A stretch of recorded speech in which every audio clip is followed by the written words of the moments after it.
I'll get Noel back up to talk about going back, which is another project on Noel's wish list. Yeah, so as Rob, I actually had the camera for a couple of weeks, so I was playing a lot, and I got stuck in Sydney Airport because as you do sometimes, I was on a job and finished early on the second day, so I rushed to the airport to see if I could get a flight home and couldn't. So what am I going to do? I've got a notepad and a pen, so I wrote a script and thought when I had the very camera, I thought, oh, okay, I'll get a crew, I'll get a cast, and we'll just whack it out. This was, look, I graded this in no time because I needed to get the files to Rob. In actual fact, what I did on one of them, so apologies, that the grey, one of the power windows is doubled up. So I just put this narrative project together just to, now this was all shot, that looks quite dark, but it was all shot ISO 800. Yeah, so it's just a small narrative piece, and it gave me the opportunity to apply some dramatic lighting and you'll notice it's shot in four sides, so that's the point. I wanted four sides to light and see how it came up. Fairy lights. I wanted to shoot four sides, like each individual person, do around the table, and that's why we've shot it like that. Fairy lights. It is a Christmas scene, so that's why we had a bit of license with the lighting and stuff like that. So she's our troubled young lady. That's why she's got more of a split lighting compared to everyone else. But yeah, so just it gave me. Rob said, "Do you want to put it up?" And I said, "Yeah, it's just a good opportunity to have another look at some different things and how we've done a few things." And feel free to hit me with any questions. Uh, yeah, it's a lamp lock. I don't know if you've heard of them. Barbazone carry them in Sydney, and it's 500 watt tungsten, but it's basically it's called a lamp lock, and it's a big china ball, and which was just flagged off. This, I mean, for this shot, this is was it? I cannot honestly remember now if it's 5,000 or 800, but it must be 5,000 because I used a single compact 575 to shoot that. So yeah.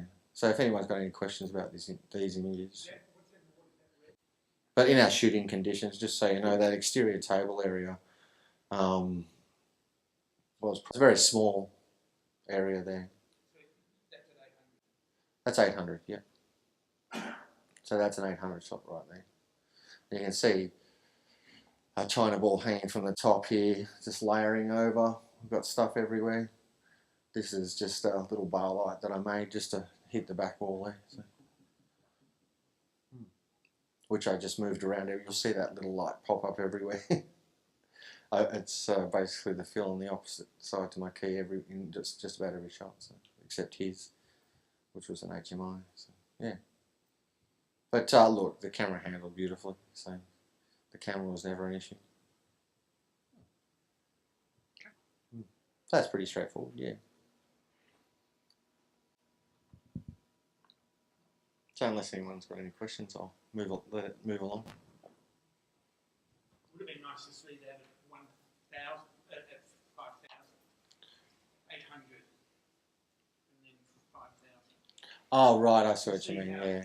How the black steel at the higher. Ah, okay. I wasn't thinking about, to be honest, I wasn't thinking about that when I shot it because I was just having a bit of fun, directing some nice talent. You would have seen Paul Dorber there. I don't know who knows Paul. He's pretty well known around Melbourne, so good guy. Yeah. Thanks, Tom. I'll just go through a couple more final slides, then I'll hand over to Tim Sherman from Lemac. Just going to, Noel's sort of not a professional grader, and we're sort of looking at getting some of the Colours of Melbourne stuff done to really pop off the screen. But yeah, just invited Tim along with Resolve, and we've just got a couple of scenes from Colours of Melbourne, which we're going to have a bit of a play at with Resolve. So a couple of final slides. Japanese company by the name of Protec, we're working in collaboration with to create a 4K live chain. And as Con alluded to, we do have coming soon an extension system between the camera head and the recorder. There'll be 2 optional cables, a 5 metre and a 30 metre. So that just gives us a bit more flexibility on cranes and jibs and things like that. There isn't any power going over the cable, so the camera head will need to be locally powered.